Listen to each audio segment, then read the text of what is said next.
This is the English service of Radio Algeria International.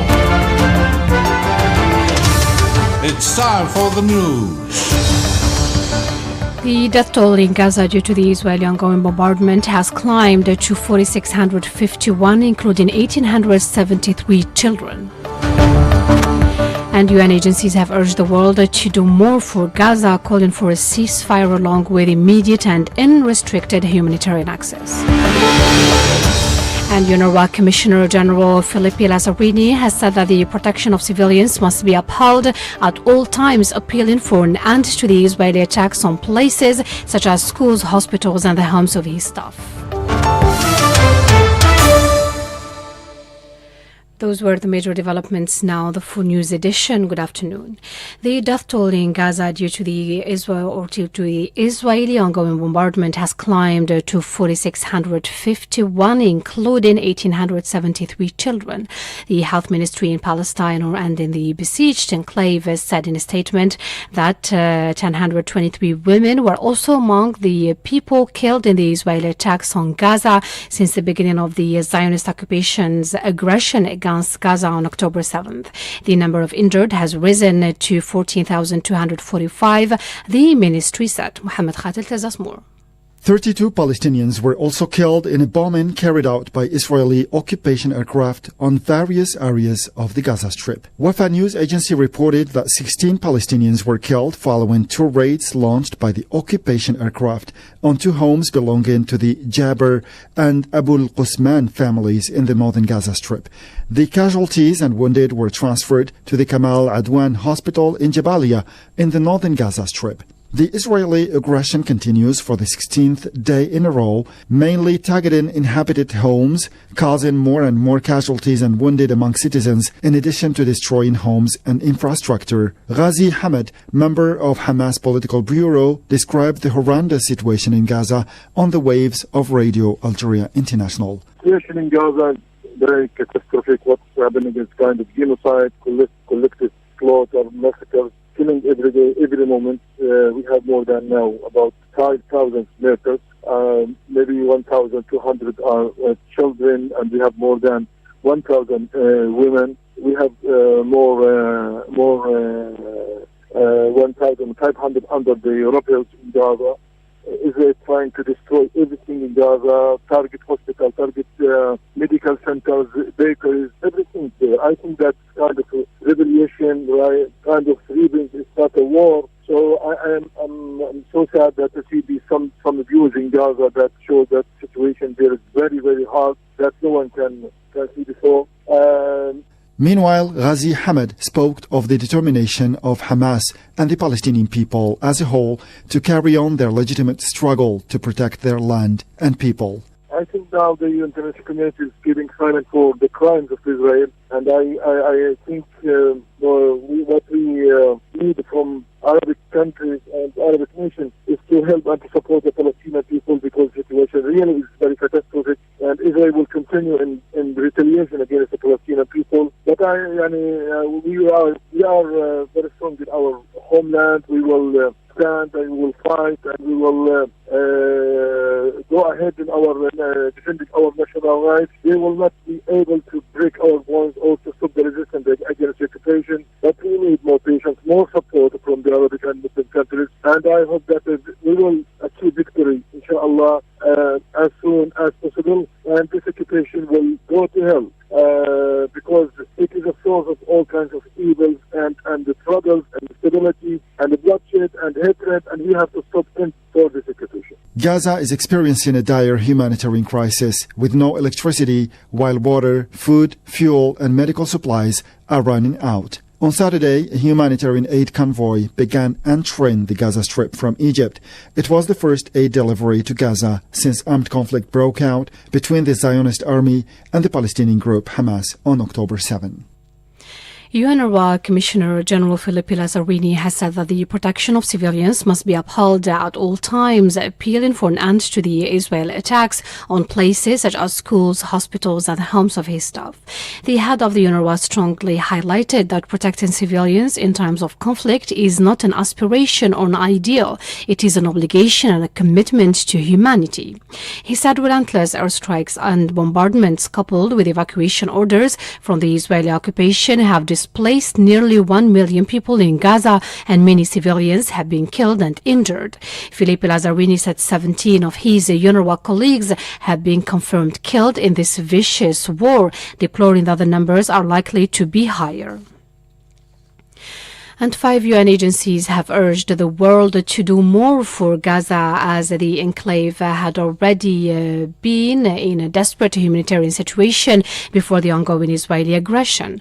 The humanitarian convoy entered Gaza yesterday via the Rafah border, crossing with Egypt, the first since the Israeli aggression on the territory started 2 weeks ago. They said, the UN agencies said that the prepositioned humanitarian supplies have already been depleted. Vulnerable people are at the greatest risk and children are dying at an alarming rate and being denied their right to protection, food and water and healthcare. The UN agencies called for a humanitarian ceasefire along with immediate, unrestricted humanitarian access throughout Gaza to allow aid workers to reach civilians in need, save lives and prevent further humanitarian suffering. The UN agencies also appealed for safe and sustained access to water, food, health, including reproductive health, as well as fuel, and for the protection of civilians and civilian infrastructure, including health facilities. You still listen to Radio Algeria International, and Algeria has sent humanitarian aid to the Gaza Strip via the Rafah terminal through an airlift composed of several aircrafts belonging to the National Army's Air Forces. Following instructions of the President of the Republic, Mr. Abdelmajid Tebboune, Algeria decided to urgently send humanitarian aid. President of the Algerian Red Crescent, Ibtissam Hamlaoui, said the aid consists of food, medical products, clothing and tents. In line with the instructions given since the first day by the President of the Republic, Supreme Chief of the Armed Forces, to prepare aid for our brothers in Palestine, the Algerian Red Crescent has been ready. We just waited for the opening of the border crossing, then we received instructions to send the aid immediately to our brothers in Palestine. The humanitarian aid has headed to the El Arish airport, which is a direct route. We are sending first aid products including medicines, blankets, as well as emergency medicines and surgery medicines. Other products will be sent later. You're still listening to Radio Algeria International, 14 hours, 38 minutes, Algiers time.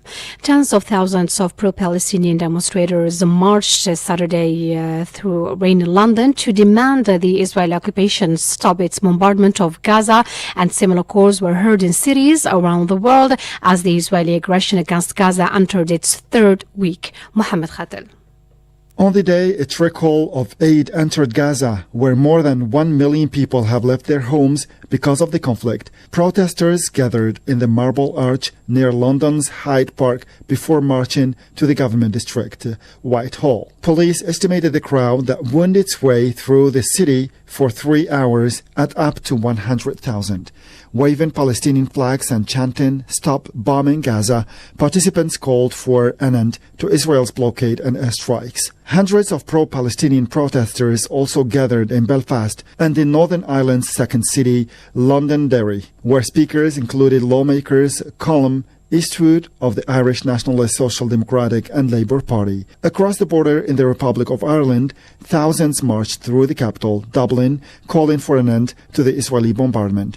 In France, pro-Palestinian demonstrators gathered in several cities including Rennes, Montpellier, Dijon and Lyon, where thousands of people could be seen chanting, "We all are Palestinians," in the central square. In Marseille, the country's second largest city, some people took to the streets waving Palestinian flags and shouting "Free Gaza," despite the protest being banned by local police. German police said almost 7,000 people took part in a peaceful pro-Palestinian demonstration on Sunday in Dusseldorf. The demonstrators carried Palestinian flags or banners calling for an end to violence and aggression in Gaza. In Kosovo, several hundred people walked from mosques to Pristina Zahir Pajasiri Square after lunchtime prayers to express support for Palestinians. In Australia, thousands marched Saturday through central Sydney, shouting, "Shame, shame Israel, and Palestine will never die."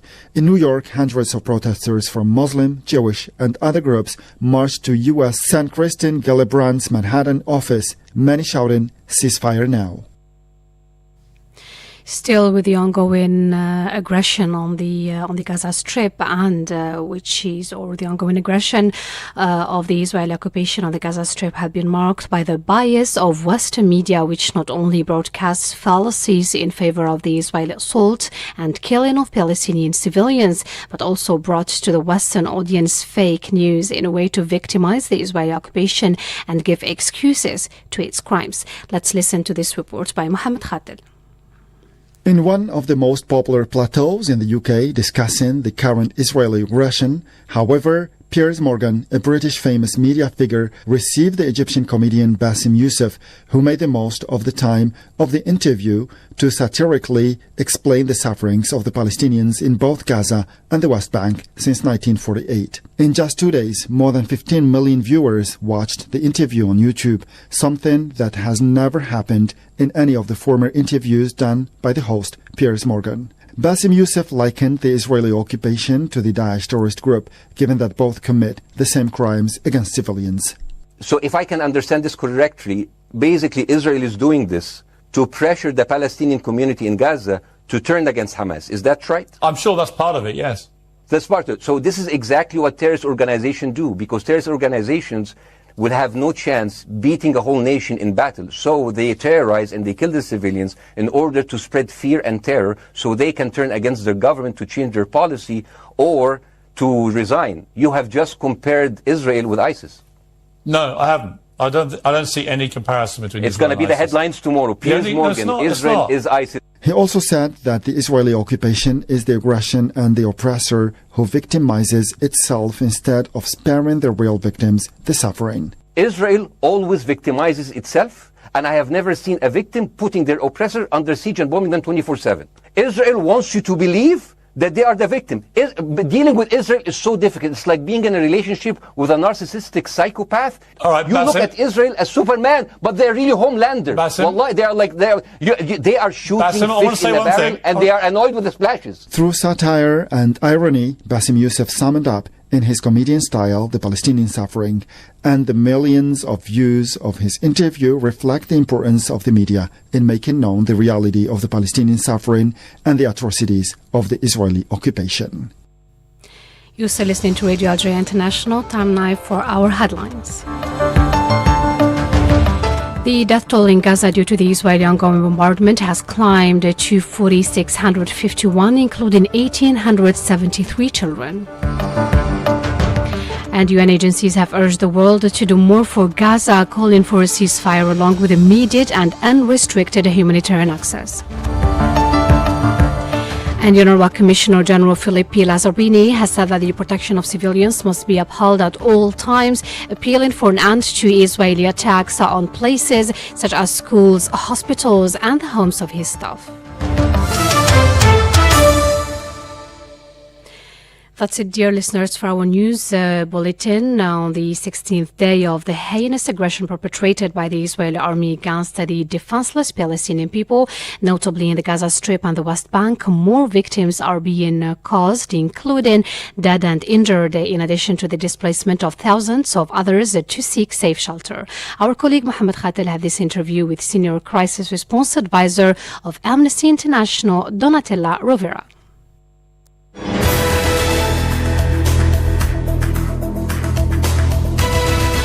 The humanitarian situation in the Palestinian-occupied territories, notably in the Gaza Strip and the West Bank, where an all-out aggression is being perpetrated, is literally catastrophic and unbearable for the innocent and defenseless Palestinians living in the enclave. To analyze the situation, we have the honor and pleasure to host Amnesty International's Senior Crisis Response Advisor, Donatella Rovera. Mrs. Rovera, welcome to Radio Algeria International. Thank you. Good to be with you. Mrs. Rovera, Amnesty International has gathered new evidence of unlawful Israeli attacks which caused mass civilian casualties and must be investigated as war crimes. Could you give us more details, please, on that? Yes, the Israeli army has been bombarding Gaza relentlessly day and night since the 7th of October. So today is day 16. There is no place throughout the Gaza Strip that is off limit from what we can see. It's small houses, larger buildings, all types of infrastructure, including schools, hospitals, medical facilities. So people have nowhere to go. They don't know where they could go to be protected. I've spoken every day with relatives of those who were killed, with people who survived the bombings, and basically it's the same situation time and time again. So entire families have been completely wiped out.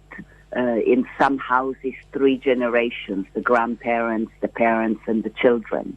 In some cases, the Israeli army calls the owner of the house, tells them to leave because they're going to bomb the house, and the whole neighborhood in those cases gets out. Those warnings tend to be very short, so people hardly have time to leave. But in the overwhelming majority of cases, there are no warnings. Many of the people who've been killed in these bombardments, and I'm talking about civilians, children, women, older people, they had already been displaced from their homes, either because they live in the north of the Gaza Strip and they were told by Israeli forces to move to the southern part of the Gaza Strip, or because they themselves simply felt that their homes were in an area that was too exposed, and they left and went to stay with friends and relatives in areas where they thought it was safer. And those houses too were bombed, and that's how so many people were killed. So the attacks are indiscriminate.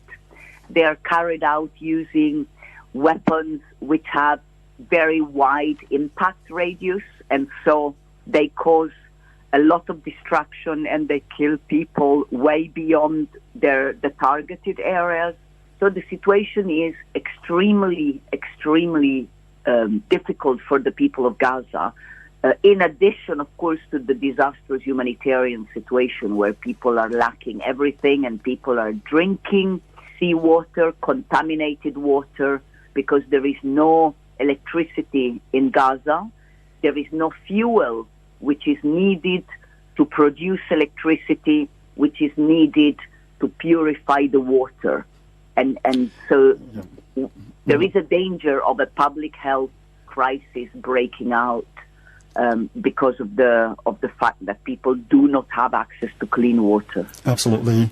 So, Mrs. Rovera, Israel's aggression on Gaza is unprecedented because analysts and experts say that it didn't even happen during World War II, that hospitals and shelters and worship shrines have been targeted by the military forces. So Israel did it. So how can you evaluate this? Well, I mean, I'm an investigator. Obviously, I investigate what is happening now, and the warfare techniques today are very different than what was available in World War II. We are now in the 21st century, and this is what we need to look at. The attacks that are indiscriminate, which Israeli forces have been carrying out in the Gaza Strip, those bombardments are in breach. They are in violations of international humanitarian law. They constitute war crimes, and that is what the international community should be reacting to. Absolutely. So UNRWA has spoken of threats by Israel to attack its facilities if it doesn't accept to evacuate or empty those facilities and shelters which are housing Palestinian refugees, among them children, women, and elderly. So how should the international community react to that? So first of all, just for the sake of accuracy, there are hundreds of thousands of Palestinians who are sheltering in the schools which are run by the UN agency UNRWA. There are 12,000 Palestinians who are sheltering in one of the hospitals in Gaza City. The threats by the Israeli army to strike any location north of Wadi Ghazze, the river, which is the point where Israel is demanding that all Palestinians from the north of the Gaza Strip move to the south of the Gaza Strip. That order is impossible to implement. Gaza is one of the most densely populated territories in the world. There just isn't space for the 1.5 million people from north of Gaza to move to the south, where the situation is incredibly dire. It's desperate. People are one on top of the other as it is. Secondly, Israel is also continuing to bomb various locations in the south of the Gaza Strip. So in the very same geographical area that Israel is demanding the Palestinians of North Gaza move to, in Deir el-Balah, in Khan Yunis, in Rafah, all of these places are being bombed. They were bombed yesterday. They were bombed this morning. So not only the demand for such a forced displacement of so many people is unreasonable, unacceptable, and not justifiable under international humanitarian law, but the fact is that the area that Israel is telling Palestinians to move to is under constant bombardment by Israeli forces as well. So it is not safe. Absolutely, yeah. So speaking about the Rafah border crossing, which was eventually opened to let in humanitarian aid to the population of the besieged Gaza Strip, how could you assess the aid operation in general? We are not a humanitarian organization, but we have spoken to the representatives of the humanitarian organizations who were present at the crossing, and we have the list. We know how much aid has got in, what that aid contained. That is public knowledge. 20 or so trucks, and those trucks did not contain. So first of all, 20 or so trucks is a tiny amount. Gaza normally receives more than 150 trucks every day under normal circumstances. Now there has been nothing going in for more than 2 weeks, and the situation is one where so much as that was available in the Gaza Strip has been destroyed. So the needs are much, much greater than in normal times. So the aid that got in, it's a tiny, tiny, tiny percentage of what is needed. But crucially, it does not contain fuel. Fuel is the most necessary thing, is the most necessary item. It is required to produce electricity. There is no grid electricity anymore in Gaza. There is only electricity produced with generators. Power generators, yeah. Generators need fuel. So the hospitals need electricity, both to function, and also electricity is needed to purify and pump the water. Without fuel, there is no electricity, there is no clean water in Gaza. And that situation has not changed. Absolutely. So let's move on to another aspect. So Amnesty International has also called on the International Criminal Court, ICC, to probe Israel's war crimes in Gaza. How likely this will occur? Do you think that Amnesty's demand will be favorably perceived by the ICC, knowing that the Israeli and US lobby can influence its decision? I don't know. That is a question that you must ask the prosecutor of the International Criminal Court. The previous prosecutor of the International Criminal Court had opened a preliminary investigation into the situation of violations of international humanitarian law constituting war crimes in the occupied Palestinian territories. We have not heard now in this situation whether that investigation is progressing. That is something that And I don't know. Only the prosecutor of the International Criminal Court can answer this question. So, in your opinion, is any peace process still possible in light of the genocide that Israel has committed and continues to commit against the innocent Palestinians? Or is it a mere declaration of war that will last for quite a bit of time? I don't know. I'm an investigator. I investigate facts, human rights violations, violations of international humanitarian law, war crimes that have happened. I don't make pronouncements about what political development there may be in the situation of this or other conflicts. I don't know any more than you do. Yeah. It's going to happen tomorrow. Yeah. Okay. So my last question for you, Mrs. Rivera, is the international community is remaining idle before the barbaric aggression perpetrated against Gaza. Are we witnessing a time when personal interests and complacency are taking over humanism and compassion? Unfortunately, the international community is made up of other states. And unfortunately, states vote in and speak about such situation, about conflicts in different parts of the world, according to their own interests. So in this case, much of the international community is not speaking out, is not taking concrete actions to put pressure on Israel to stop carrying out these violations of international law. But this is unfortunately not the first time. I give you an example. 2 weeks ago, there was a vote in the UN Human Rights Council to establish a mechanism to investigate the very serious human rights violations and war crimes being committed in Sudan. Most countries in the Middle East and Africa, including Algeria, either voted against the resolution or abstained.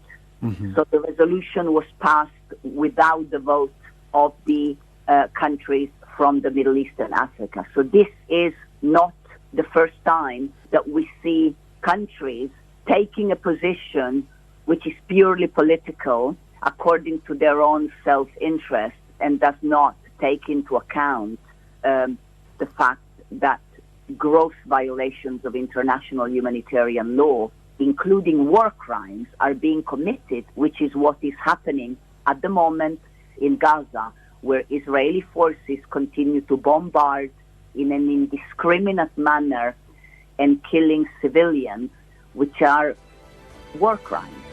So, Mrs. Donatella Rivera, thank you very much for this interview. I recall that you are our Senior Crisis Response Advisor at Amnesty International. So thank you very much indeed. Thank you.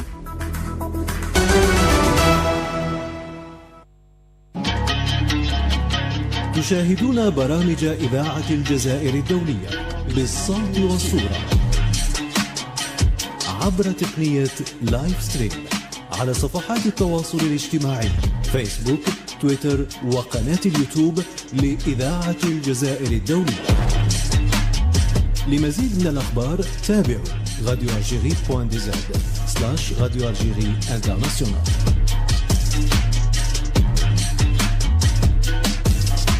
إذاعة الجزائر الدولية صوتنا في العالم.